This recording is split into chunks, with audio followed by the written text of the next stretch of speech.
Assalamualaikum warahmatullahi wabarakatuh.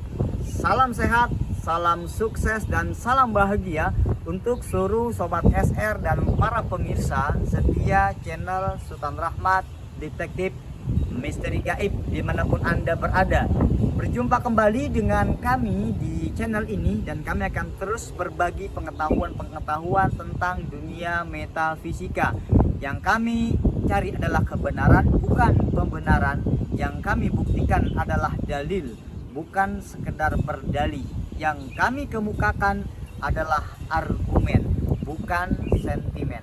Dan pada kesempatan yang berbahagia ini, kami akan berbagi materi, berbagi cerita tentang harta-harta pesugihan yang berubah kepada benda-benda lain.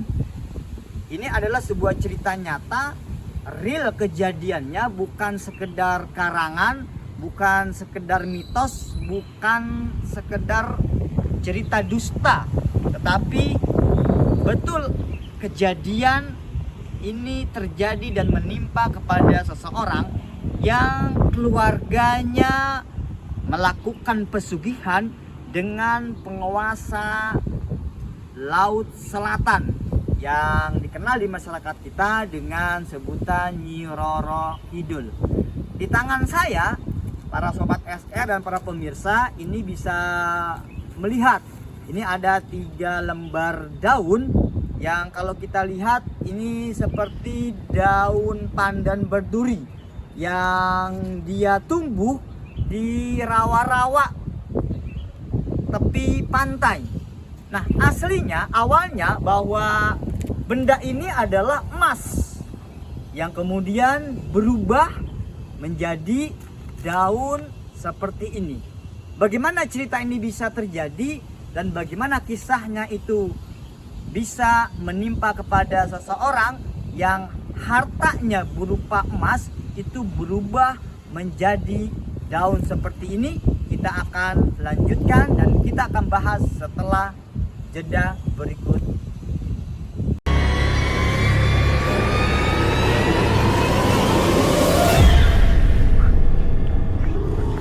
Sobat SR dan para pemirsa, berjumpa kembali dengan kami di channel ini, dan kami akan melanjutkan cerita kisah nyata, kisah real adanya ketika seseorang yang salah satu keluarganya melakukan pesugihan, perjanjian dengan penguasa jin Laut Selatan yang dikenal dengan Nyi Roro Kidul, itu berubah menjadi daun seperti yang ada di tangan saya ini. Ini berawal dari sebuah cerita ketika kami berjumpa dengan seseorang yang berada di luar daerah Jakarta. Jadi kami kenal dengan orang tersebut yang kemudian kami pergi ke tempat asal daerah orang tersebut. Setelah kami banyak melakukan interaksi, kami banyak berkomunikasi, kami banyak share dan lain sebagainya, kami mengetahui bahwa sahabat baru kami tersebut ternyata keluarganya ini melakukan sebuah perjanjian berupa pesugihan dengan penguasa Laut Selatan agar kehidupannya yang tadinya miskin, kehidupannya yang tadinya susah, ini berubah drastis menjadi kaya raya. Karena menurut cerita sang anak bahwa ayah kandungnya ini adalah lulusan dari sekolah menengah pertama, bahkan konon katanya tidak sampai lulus. Kemudian dia bekerja tapi hasilnya tidak maksimal, bahwa hartanya tidak bertambah banyak. Nah, singkat cerita bahwa kemudian sang ayah ini hijrah, pindah dari daerah kelahirannya, kota kelahirannya, kemudian ke daerah lain untuk mengadu nasib, bekerja dan membuka usaha di sana. Secara perlahan tetapi pasti kemudian secara perekonomiannya dan kekayaannya ini berkembang pesat. Ini bertambah banyak. Mobilnya ada mobil yang harganya sangat fantastis mahal, mobil mewah, rumahnya pun begitu megah dan uangnya sangat banyak, bahkan kendaraan atau alat-alat yang disewakan untuk sebuah usaha ini bernilai miliaran rupiah. Nah, ketika bahwa sang anak ini mengetahui bahwa ayahandanya, keluarganya ini melakukan perjanjian dengan penguasa Laut Selatan, kemudian sang anak berusaha untuk melakukan pendekatan secara persuasif agar sang ayah, sang ibu mau bertobat kepada Allah, mau mengakui kesalahan langkah-langkahnya di dalam mencari kekayaan yang diperoleh secara singkat tapi salah. Akan tetapi sang ayah pada saat itu, sang ibu pada saat itu tidak mengakui, bahkan cenderung marah kepada sang anak. Nah, kemudian setelah beberapa kejadian itu, bahwa sang anak yang tadinya beberapa tahun lalu diberikan harta berupa emas, ini disimpan di dalam sebuah brankas.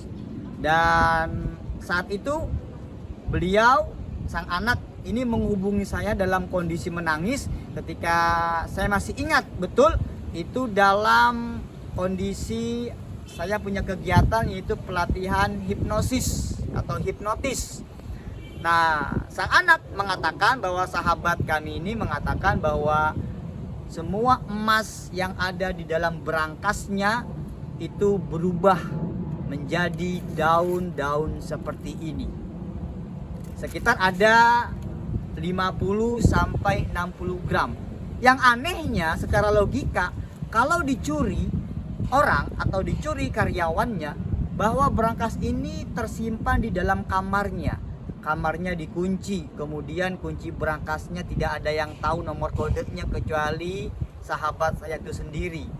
Kemudian juga yang anehnya bahwa sahabat kami ini dia punya seorang kekasih atau pacar yang pernah juga memberikan emas kepadanya. Nah, anehnya bahwa emas yang pernah diberikan oleh sang pacar justru masih tetap ada, tidak berubah. Yang berubah adalah emas yang pernah diberikan oleh ayah kandungnya, hampir seberat 50 sampai 60 gram. Para sobat SR dan para pemirsa, bagi yang memiliki pengetahuan intuisi, Anda akan bisa melihat bahwa ini sebetulnya bukan daun, tapi benda yang sangat hina, benda yang sangat tidak terhormat. Ini adalah kotoran dari bangsa jin yang berwujud ular. Wajar kalau ini merupakan sebuah kotoran dari ular bangsa jin, karena orang tersebut melakukan perjanjian dengan bangsa jin dalam bentuk ular yang dikenal dengan Nyi Roro Kidul.